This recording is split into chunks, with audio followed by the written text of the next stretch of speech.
This is my Jetta, and in this video I'm going to show you the message that you get when it's time to replace your key fob battery. So that'll be the next thing we see, and then I'll show you how to replace the key fob and see if it works.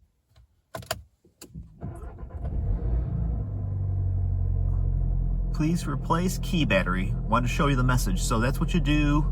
That's what you'll see when you need to replace the key battery. So let's do that now. So you've seen the message on the dashboard, and this is the key fob battery for the Jetta. I have a 2020, and I'm sure they're all similar if they're close in model year. So what you want to do is remove this key. There's a little latch here, and the key comes out. Sorry, I'm trying to look through the viewfinder while I'm doing this. Just put it, pull this out. Key should come out. There we go. Oops. Sorry, if I wasn't looking through the viewfinder, it would come out easier. So what you want to do, see the side with the buttons on it, you want to go to the other side and you want to remove this cap right here. It has the battery in there. So it's a CR2032 battery. So what you want to do is take this key. You can use a screwdriver. I got the screwdriver here just in case. I might use that to pry the battery out. And just take it and put it in here. I forgot which way to do it. I've done this before. There you go, like that. And they're going to pry this cap off right here. So this is one of my two key fobs. All right, let me see if I can do it while we're on camera here. Let's maybe do it a little more like that. There we go. Oops. Be careful not to break the key fob. You're going to be stronger than the key fob. I've done it before. So you're going to twist it up. Let's see if I can do it here. There we go. It's coming apart. Just got to do it a little bit. Oops. A little bit more. So yeah, trying to pry this cap off right here. I am having a hard time. It'll do it. There we go. A little more. There we go. See, it popped right off. I pushed the key in a little bit further than I thought I should. I could see it now. I don't know if you could see it there on camera. There you go. I was doing it like this, but you got to put it in further. It's not that hard to do. So once you do that, you can take the key out when you're ready. Pull the cap off. And the battery's sticking out like that. Maybe that's why it wasn't working. So just take the battery out, and then you're going to put the key fob, the key battery in there. Forgot which way, I think the writing was up. Okay. Yep, I think that's the right way. There you go. I didn't have it off there on purpose so you could see it. So, oops, probably shouldn't touch that part of the battery. So just put it in here like so. Excuse me. See how it is? Just put it in there. And then push it down. See, it should be down like that, flat. Because when I took it off, it was sticking up, but that's because I put the cap up, took the cap off. Okay, so I'll put this back on. Let's see which way it goes here. I think it goes this way here. Oh yeah, it does go this way. So yeah, just look at it. It goes at an angle. Put the side see where the logo is and where you put the key in.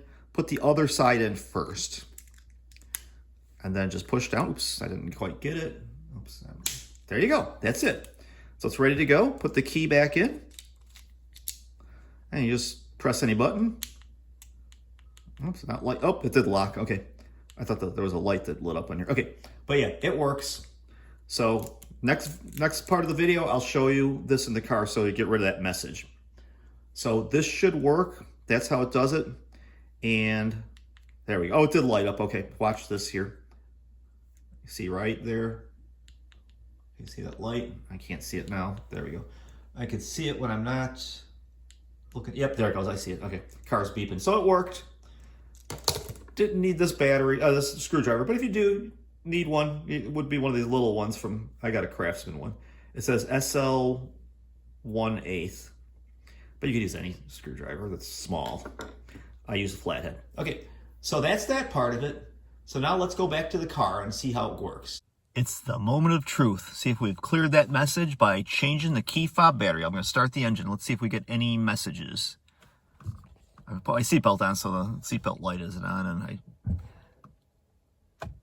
am ready to go. There we go. There we go. No message so far. And still no message. That's good. So that is it. If you had to get that message about the key fob battery being replaced, that's the message you'll get when you need to change it. And that is how you change the key fob battery. So if you change the battery and it doesn't work, well, then you're going to be going to the VW dealership because I have no other ideas. And if you need to get to the VW dealership, there's a thing that you contact on the side, your right-hand side steering column. You press your key fob against that. I forgot exactly how it's done, in case your battery's completely dead, and it'll start the engine. Once you get the engine started, you don't need to use that. You just put the key fob back in your pocket or wherever you want on the dash, or not dash, but the cup holder, until you get to the dealership and do that. If it's not the battery, that's only if it's not the battery, or the battery's completely dead. Actually, it would be if the battery's completely dead. So that's it. I hope you don't have any problems with the car, but that is how you change the key fob. That's what the message you get, and then how to fix it by changing the key fob battery. Good luck, and I hope you enjoyed the video. Thank you very much.